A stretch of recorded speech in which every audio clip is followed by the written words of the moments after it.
এবং আমাদের কি বলে বিরোধী দলের চিফ হুইপ নাহিদ ইসলাম তিনিও আসতে পারেননি।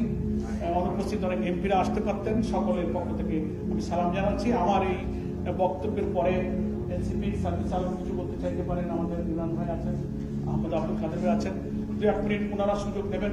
অনেক কথা থাকতে পারে, আপনারা প্রশ্ন যদি কথার মধ্যে দিয়ে শেষ হয়ে গেলে আলহামদুলিল্লাহ, শেষে আপনার প্রশ্ন থাকলে বলবেন।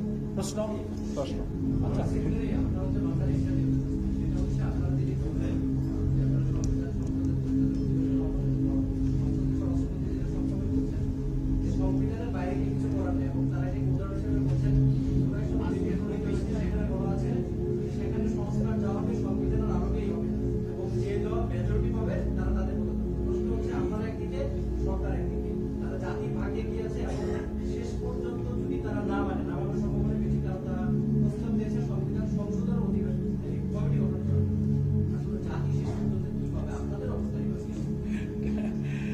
সামনে সময় বলে দেবে। আর উনি যখন সংবিধান নিয়ে পার্লামেন্টে কথা বলেন, দেশের মানুষ তখন হাসে। সংবিধানকে এত তুচ্ছ করে ফেলা হয়েছে, মনে যেন আর কেউ সংবিধান বোঝে না। অনেকে আমাকে প্রশ্ন করে, বাংলাদেশে কি পার্লামেন্ট, আদালত, সংবিধান কি একজনই? আর কোনো সংবিধান বিশেষজ্ঞ আইনজীবীরা নাই? এটার উপরে বহু আলোচনা, সেমিনার, আর্টিকেল, সব ব্যাখ্যা এখানে আমরা সময় ব্যয় করতে চাই। এই কথা বলে ওনারা নিজেরাই অপরাধী। উনি তো ঐক্যমত্য কমিশনে ছিলেন।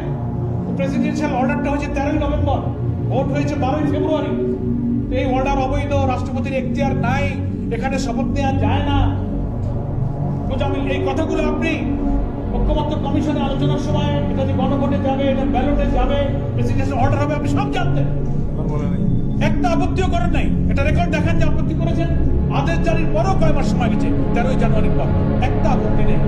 যেই শপথ করা হয়ে গেছে, চেয়ারে বসে গেছে, মনে মনে শুভঙ্করের ফাঁকি দেওয়ার চিন্তা ছিল যে ক্ষমতার জোরে তারপরে জাতিকে পুরো আন্দোলন। কেন এই প্রশ্নের উত্তর দিন না ওনারা? এই 3-4টা মাস ওনারা একটা প্রতিবাদ করে এখন যত প্রতিবাদ করছেন, আর এই কথা তো ওনার কোনো জবাব নেই। ইউনূস সাহেব কিভাবে আসলেন, হাসিনা কিভাবে গেলেন, অ্যাটর্নি জেনারেল কিভাবে শপথ নিলেন, পার্লামেন্ট কিভাবে হলো, গণভোট কিভাবে হলো, কোথায় সংবিধান ছিল? এর জবাব ওনারা দেন না। ওনারা ওই বলে যেটা ওনাদের ভালো লাগে সেটা, যেটা ওনাদের বিপদ সেই সঙ্গে সেটাকে আপনি বলেন। Thank you. আমরা আপনার সাংবাদিক সচেতন সবাই আপনারা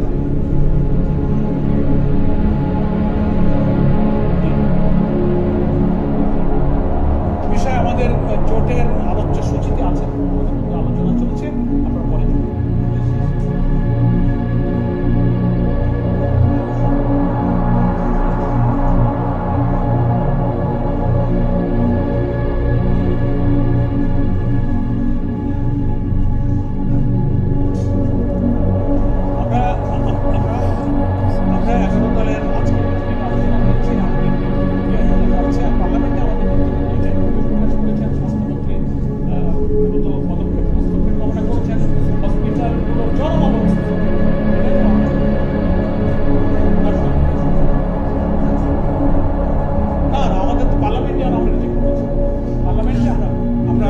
আমরা এই কোনো কমিটিতে যাচ্ছি, বিরোধী দলের পক্ষ থেকে নিজের করা হচ্ছে।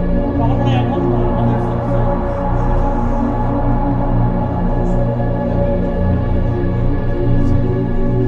আর কোনো প্রশ্ন মনে নাই। কথা পরিষ্কার হয়ে গেছে। সবাইকে ধন্যবাদ। সকলকে ধন্যবাদ। আপনাদের দুপুরে কিছু মেহমানদারি আছে।